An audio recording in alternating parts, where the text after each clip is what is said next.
Welcome back to Coin Nexa Vault.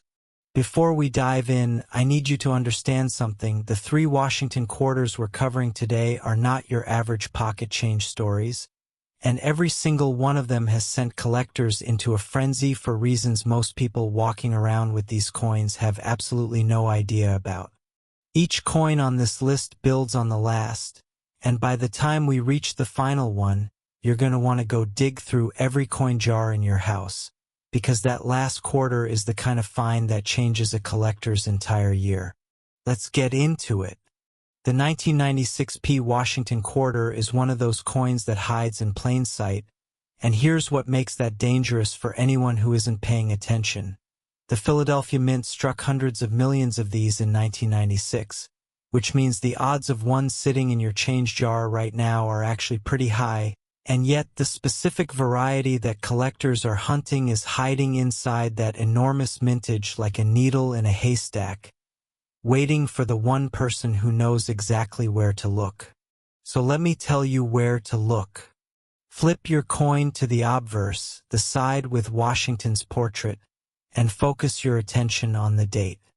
On the most sought-after examples, you're looking for a double die effect right there in the 1996 numerals, particularly in the lower curve of the 9 and the base of the 6, where a secondary impression of the digit sits just slightly offset from the primary strike, creating a faint but unmistakable shadow effect that you can see with a basic magnifying loupe at around 5x. Most people glance at the date and move on. The collector who stops and looks, really looks, is the one who finds it. Now, a circulated example with this variety isn't going to fund your retirement, but a certified MS-67 specimen, graded by PCGS or NGC, has traded in the range of several hundred to over $1,000 depending on the strength of the doubling and the overall eye appeal of the coin's surfaces. The 1996p also carries some intrinsic historical interest as a product of the mid-90s Philadelphia Mint operation, when the facility was navigating the transition toward the upcoming 50-state quarters program that would launch just 2 years later in 1999. Internal focus was already shifting, and quality consistency during this period is something specialists have noted and debated for years. What that means practically is that strike quality on 1996p quarters varies more than you'd expect, making a fully struck, well-centered gem quality piece genuinely harder to find than the raw numbers suggest. If your coin shows strong, crisp detail in the eagle's feathers on the reverse and Washington's hair curls on the obverse with no flat spots, you've already got something worth having a professional look at. As always, grade matters enormously here. A coin in fine condition from pocket change and a coin graded MS-67 by a top-tier service exist in completely different universes when it comes to collector value, so certification is the step that separates a curiosity from a confirmed asset. But if you think the 1996p has collectors excited, the next coin on this list operates on a completely different level. And the reason why goes all the way back to a decision made on the mint floor that nobody caught until it was far too late. Next, the 1980D Washington quarter, and I want to challenge you on something right from the start, because if you've ever assumed that a coin struck in high volume during a fairly unremarkable year couldn't possibly carry serious numismatic weight, the 1980D is about to make you reconsider that assumption entirely. The Denver Mint was operating under considerable pressure in 1980, a year defined economically by surging inflation and the silver market's historic volatility. And while the Washington quarter had already transitioned away from silver composition back in 1965, the atmospheric tension of that economic moment had a very real effect on mint operations, staffing pressure, and the speed at which coins were being produced and released. And that pressure is exactly where this coin story gets interesting. Here's your visual target.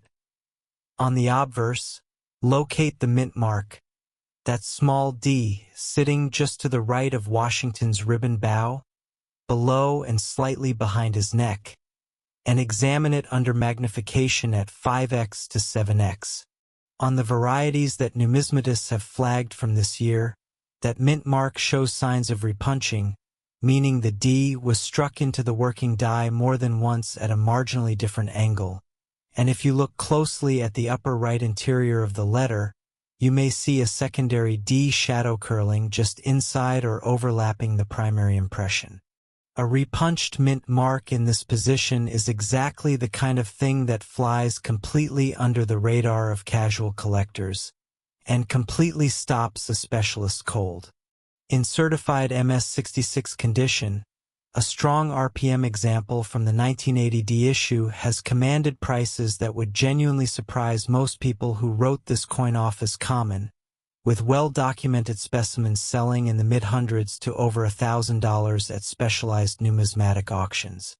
The broader context here is that the early 1980s represent a transitional era in U.S. mint die preparation practices.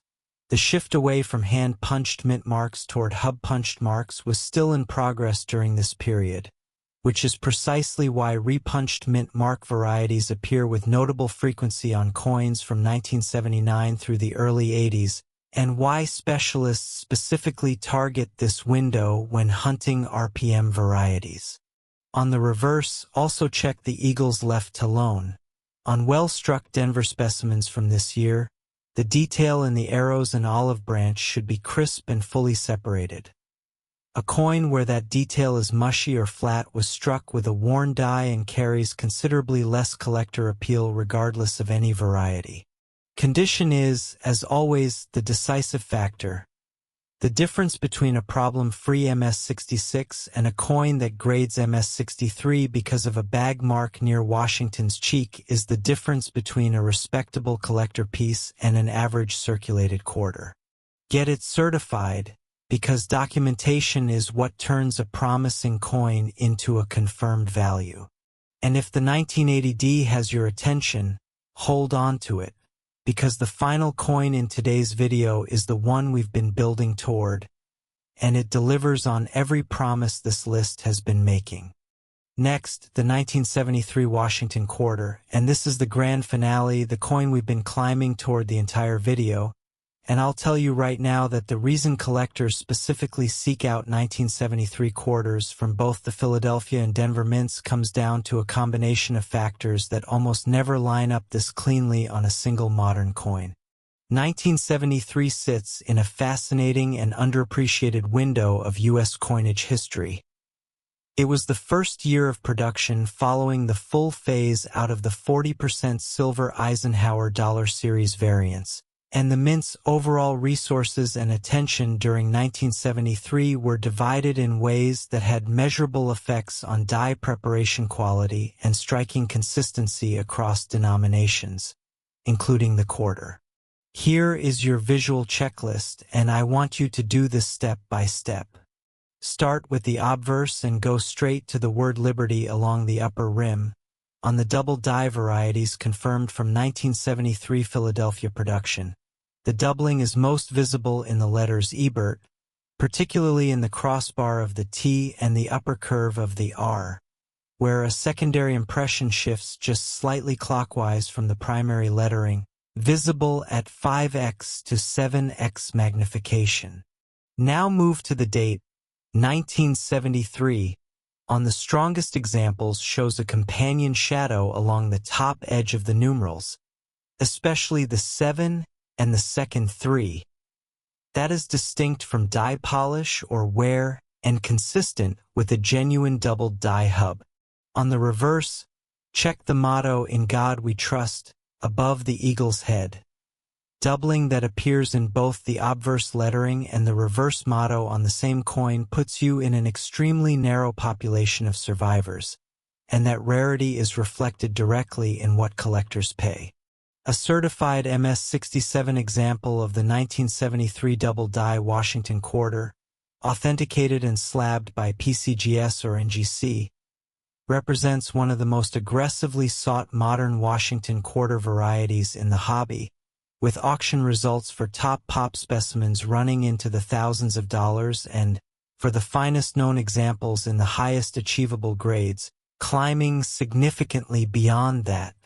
The 1973 quarters collector premium is amplified further by the fact that most examples from this year were heavily circulated. Americans were using their quarters constantly in 1973, a year of significant economic activity and coin demand, which means uncirculated survivors are proportionally rare compared to the original mintage numbers, and gem uncirculated survivors with a confirmed variety are rarer still. When you combine a low surviving gem population with a documented die variety and a certification from a top-tier grading service, you have the exact recipe for a coin that the market prices far above what its date and denomination would ever suggest to the uninitiated. Run your coin under a loop before you do anything else. Examine the Liberty lettering, the date, and the reverse motto in sequence under good directional light at the magnification levels I described. If you see what I've described, do not clean it, do not handle it more than necessary, and take it directly to a PCGS or NGC authorized dealer for evaluation. A coin in original, unaltered condition with provable characteristics is worth exponentially more than a coin that's been polished or dipped in the hope of improving its appearance. Originality is everything in this hobby. The 1973 Washington quarter is the kind of coin that rewards the patient, the detail-oriented, and the people who watch this video all the way to the end, and that's exactly you. If you've got a coin like any of these sitting at home, drop a comment and let me know. And if you enjoyed this, hit subscribe so you never miss the next one.